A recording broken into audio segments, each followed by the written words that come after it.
The next sailboat race is scheduled for Sunday, October 11, 2020. It's the final race of this year's Commodore's Cup Offshore Sailboat Racing Series.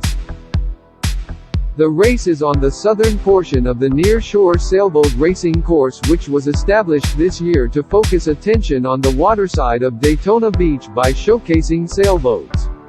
The sailboats are visible from the shore between racing's North Turn and the Daytona Beach Pier.